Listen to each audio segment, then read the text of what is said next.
আমরা জানেন যে এই জুলাইয়ে ছাত্র জনতার একটি সফল গণ অভ্যুত্থানের মধ্য দিয়ে আমরা দীর্ঘ 16 বছরের ফ্যাসিবাদ হটিয়েছি। যেই ফ্যাসিবাদের আমলে এই দেশের সাধারণ মানুষ, আলেম ওলামা সকলেই নির্যাতিত, নিষ্পেষিত, নিগৃহীত হয়েছে এবং বাংলাদেশ কার্যত প্রতিবেশী দেশের একটি করদ রাজ্যে পরিণত হয়েছিল।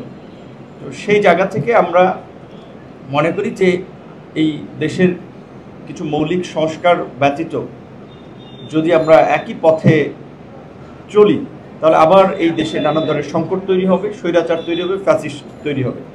সে কারণে আমরা মনে করি যে এই জুলাই গণ অভ্যুত্থানের যারা হত্যাযজ্ঞ চালিয়েছে, নির্মমতা চালিয়েছে, গণহত্যা চালিয়েছে, তাদের একটা দৃষ্টান্তমূলক বিচার হওয়া দরকার এবং একই সাথে এই গণহত্যার সাথে জড়িতদের রাজনীতি বাংলাদেশে অন্তত হওয়া উচিত না।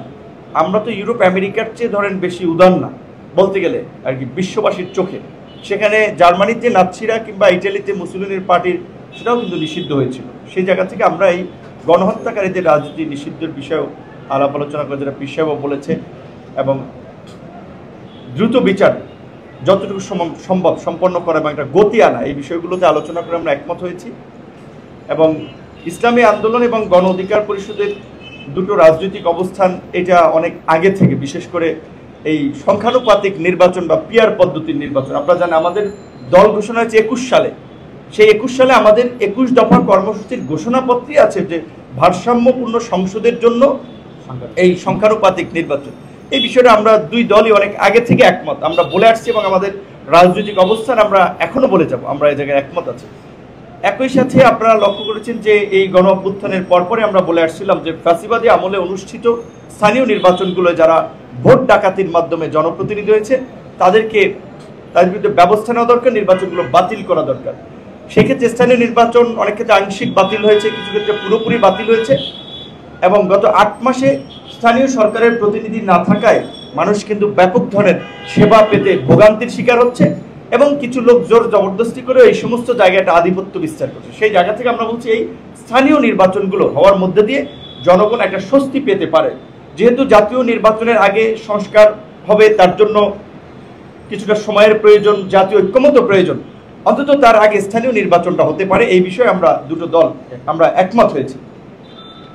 একই সাথে এই বাংলাদেশের যে বিশেষ করে ভৌগোলিক কারণে যে বিদেশি আগ্রাসন এবং আধিপত্যবাদী শক্তি সবসময় রাজনীতির কলকাঠি নাড়ার চেষ্টা করে, সেই ক্ষেত্রে ভবিষ্যতে যেন সেটা না পারে, এই জন্য আমরা আধিপত্যবাদ, আগ্রাসনবাদ ও সাম্রাজ্যবাদ মুক্ত একটি কল্যাণমূলক রাষ্ট্র তৈরির বিষয়ে আমরা একমত হয়েছি, যেখানে ইসলামী মূল্যবোধ বিরোধী, ইসলামী আদর্শ বিরোধী কোনো কর্মকাণ্ডকে আমরা নৈতিকভাবে সমর্থন করব না।